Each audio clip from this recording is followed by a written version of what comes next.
Estamos de volta com o nosso segundo bloco do programa História Atual, conversando com Ana Flávia Lira, ela que é coordenadora do Diretório Central de Estudantes da UFESA, Romana Barros. E, Ana Flávia, vamos sair um pouco do cenário local da UFESA, mas continuando falando do movimento estudantil e a conjuntura política. Hoje, qual a principal pauta do movimento estudantil quando a gente olha para a conjuntura política? Lemoal, a principal pauta hoje é a permanência. Não tem como fugir disso, né?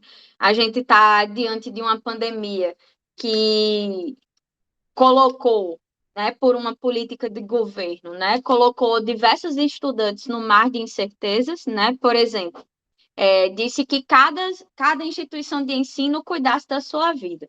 Ou seja, nas universidades federais e institutos federais, ficou a cargo de cada instituição decidir se implementaria o auxílio inclusão digital ou não, se suspendia o pagamento das bolsas permanência ou não, e a definir como seria o ensino remoto, né? Porque foi um ensino extremamente improvisado pelo MEC e que disse: se virem, façam aí do jeito que vocês quiserem, do jeito que vocês puderem, sem garantias pedagógicas, né, para os estudantes, para os professores, enfim, sem nada.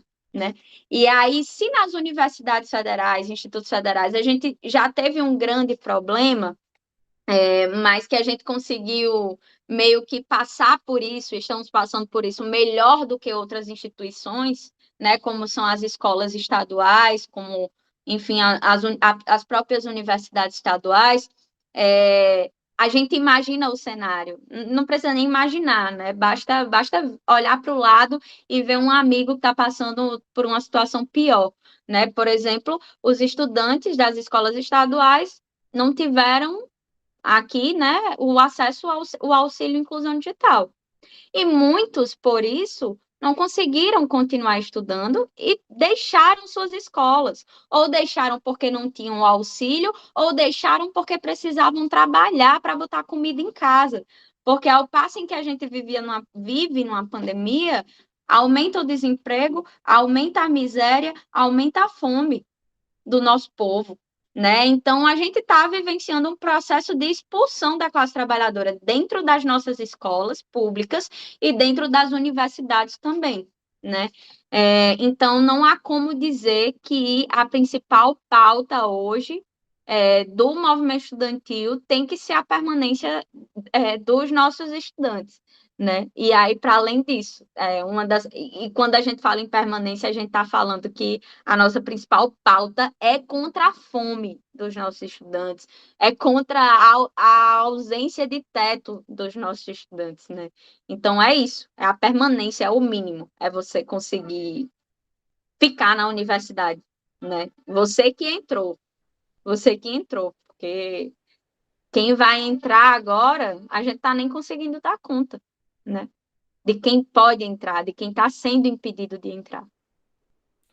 Você falou aí de quem está dentro e disse a gente não sabe o que poderá acontecer com os que vão entrar ou vão tentar entrar.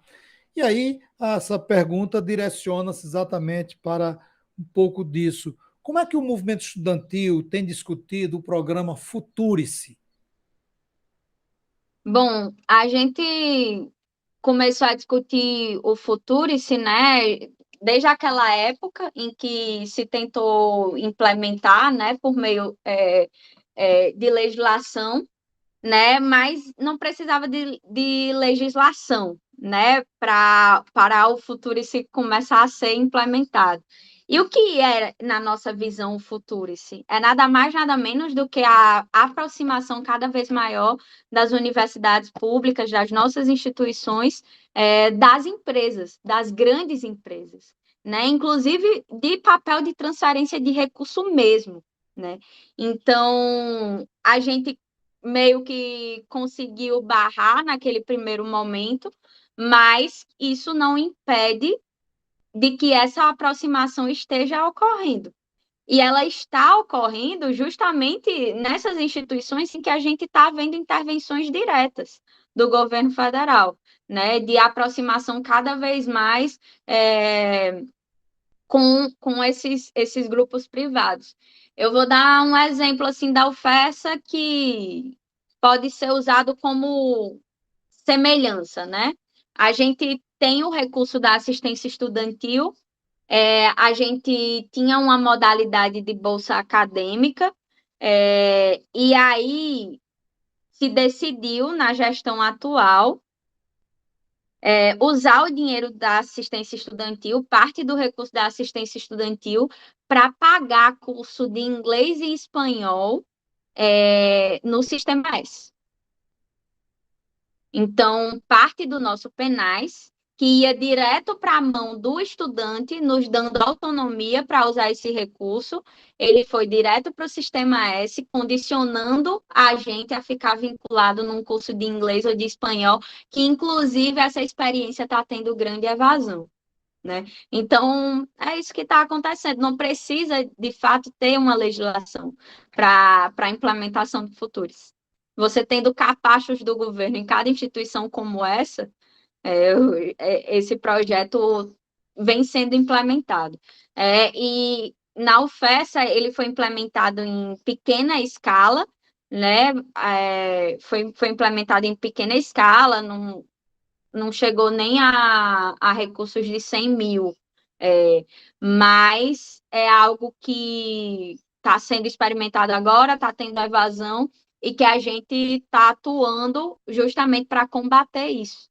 Né? Inclusive pensando na possibilidade de fazer denúncia ao Ministério Público, porque, enfim, é desperdício do dinheiro público, os estudantes estão evadindo e, enfim, o que é que tem por trás dessa relação também, né?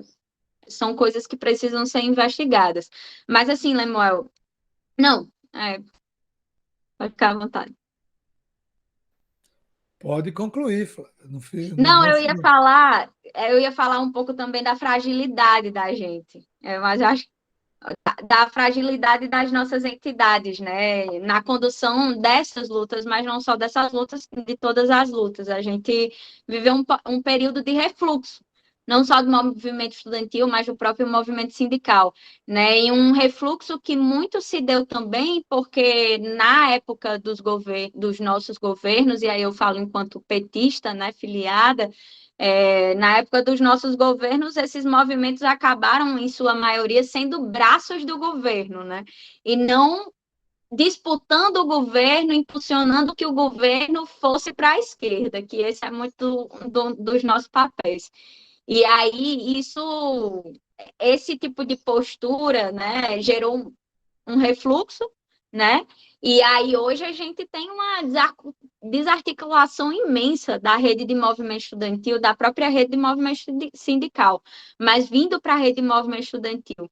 Hoje os estudantes brasileiros não conhecem a UNE, não conhecem a União Estadual dos Estudantes do Rio Grande do Norte.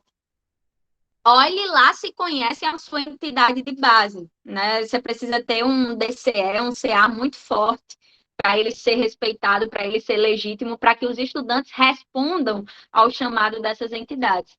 Né? A gente discutia que lá na UFESA, antes de assumir o DCE, o DCE servia para quê? Para fazer carteirinha de estudante. E que o povo conhecia a Uni por quê? Porque comprava a carteira de estudante, aí pensava na Uni enquanto aquela empresa, né?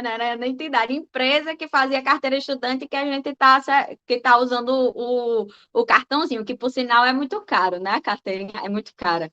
Né? Mas fora isso, a gente não tem a maioria das entidades na vida real dos estudantes, que, sei lá, esteja lá passando em sala ou usando outros mecanismos nesse sistema remoto para estar em contato direto, que estejam, de fato, atuando diante dos problemas reais e concretos das nossas vidas e, a partir disso, articulando a luta nacional contra o governo, contra o desmonte da educação pública gratuita e de qualidade.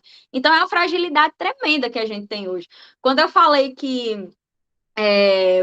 no início da pandemia a gente ficou no mar de incerteza, esse mar de incerteza também deu muito porque você não tinha entidades estudantis articuladas à altura para articular a luta por melhorias. Por exemplo, fala aqui do nosso estado, né? Se a gente tivesse uma APES, que é uma Associação dos Estudantes Potiguares, ativa, organizando os grêmios, pelo contrário, a gente tem diversas escolas sem grêmios, a gente poderia ter tido uma conquista como o auxílio inclusão digital para os estudantes do secundaristas, né? Enfim, a gente teve, pelo contrário, foi uma grande turbulência, né? Então, a gente vive esse momento de fragilidade e que se a gente não tiver uma reorientação política agora, vai ser muito difícil enfrentar o que está por aí.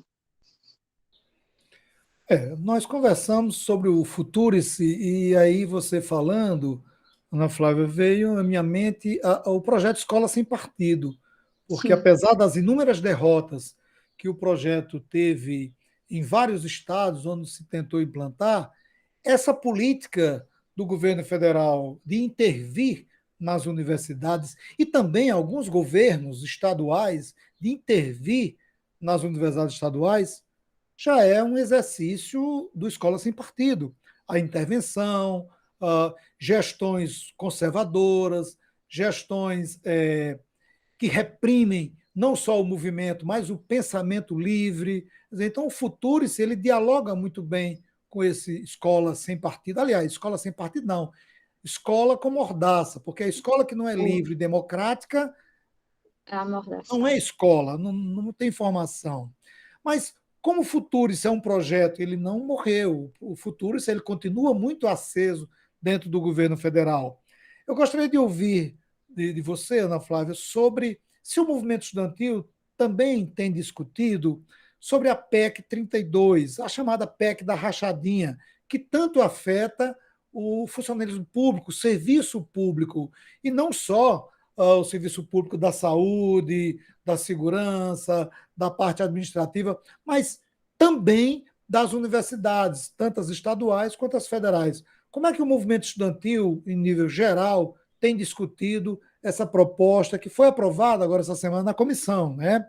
Vai ainda a plenário e nós torcemos para que ela seja barrada, porque o governo ainda não tem a maioria necessária, mas a prática do governo, todos nós conhecemos, de conquistar os votos necessários no plenário da Câmara. Como é que o movimento estudantil tem discutido a PEC 32/2020, conhecida também como a PEC da rachadinha? A PEC da rachadinha, ela vai interferir diretamente nas nossas vidas, né? Enquanto pessoas que usam o serviço público, enquanto estudantes que estão numa universidade, né? E quando você objetiva desmontar, né, toda é, a nossa estrutura, quando você objetiva desmontar a carreira, né, também do servidor público, você coloca, por exemplo, uma margem para você ter uma oferta cada vez mais se vindo, sei lá, de cabide de empregos, né, políticos, né? Vamos, aí isso na oferta é muito sintomático a partir dessa ideia, porque se a gente tem uma intervenção que já tem diversos servidores, né? Isso aí é um exemplo da legislação vigente, né?